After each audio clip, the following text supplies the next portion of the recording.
This all came up as an idea for you, and everything about ATP. Yes. It started off as an idea because when I first moved to Los Angeles is a very kind of car-centric city. I was surprised at how isolated I felt. And the reason that was happening was because I was stuck a lot of the time in the bubble of my car. Whereas my experience in a lot of other cities was one in which you were exposed to the heartbeat of the city because the transit system took you in and out of a number of different communities or centers, city centers. And it was easy to meet people because of that, because you're constantly engaging with people. In some ways, I feel like that's why New Yorkers are so gregarious, is because they're constantly engaging with other people. So as I was traveling around Los Angeles, I thought to myself, when and if I have the opportunity to have an outreach to people, I'd like to try to change that. I'd like to be more respectful of my environment and engage with the community that I'm living in more. And so 3 years ago, I decided to give up my car, go car-free for 7 days in a month. And one of my co-stars joined in, Seamus Dever. And it started there, and we just volunteered these days without a car, and people across the globe joined in. And it's been pretty special. There have been some really neat stories since then. Yeah. Did anyone think you were crazy when you first decided to do this? You know what's funny is the production, because we were filming at that time, production was nervous. And I had to get on the phone with the producers because they were concerned that I would be riding my bicycle down to San Pedro. We had a filming day in San Pedro. And they were wondering how that was going to happen and if I was going to be riding my bicycle on the highway and things like that. But I spoke with Andrew Marlowe, I spoke with Laurie Zaks. I think those were the two producers on the phone that day.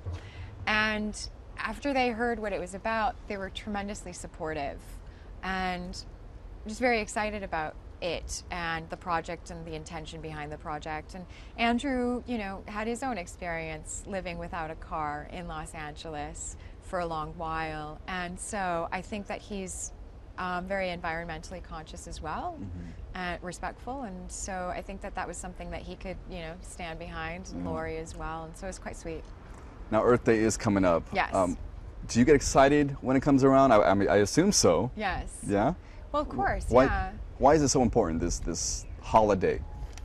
I think it re-emphasizes the fact that, or maybe brings to mind globally the idea of being careful and respectful of the world that we live on, and finding ways of integrating a healthy lifestyle and a healthy experience and creating a space in which the future can exist in that same kind of healthy atmosphere.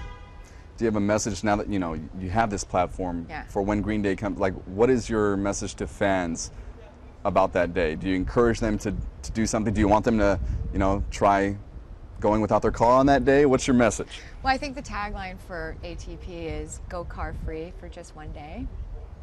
And if you just dedicate at least one day, that's huge. There's a huge impact.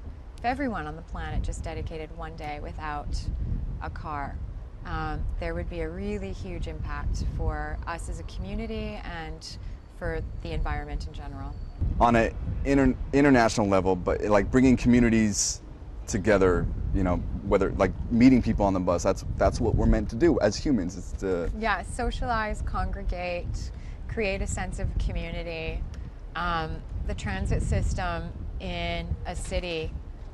Cities have been in existence. I remember listening to this guy speak. Cities have been in existence way longer than the car has. So creating a city that can exist without just car travel is really important. And to the actual fiber of that city. So I think that this city in specific has to rethink some of our traveling setup. And we have to be a part of generating that same thought pattern for developing countries and cities, and also for other metropolitan areas. Yeah. And we're a part of creating kind of a culture, because we are the ones that put movies out there, we're the ones that put entertainment on television, all sorts of kind of imagery. So if we are a part of that messaging system and service, then I think we have a really wonderful opportunity here to create a message that is going to positively affect our planet, our future, community, just a global community even, you know, not just like, oh, I live in the US, I'm a part of the US community, or I live in, you know, Argentina, I'm a part of the Argentinian community. It's a global thing too. Yeah. So, yeah, I think this is a great place for it to start, and I've seen it reverberate internationally, and it's just a matter of giving up using a car regularly and choosing something different at least once a week, you know. And I see it on your set because we just saw Nathan on an electric scooter zipping along. Yes, and it's really exciting actually, because he's also made an effort to explore alternative kind of methods of travel through new technology, as have some of the other co-stars, and Seamus rides his bike to work often. So, and that's had effects on other people too, like makeup artists have ridden their bike to work, some of the assistants and PAs, and even one of our assistant directors rides his bike to work regularly from an hour away. Yeah. Wow. It's really impressive. Yeah. Wow. Now, it's much more fun, isn't it? Yeah.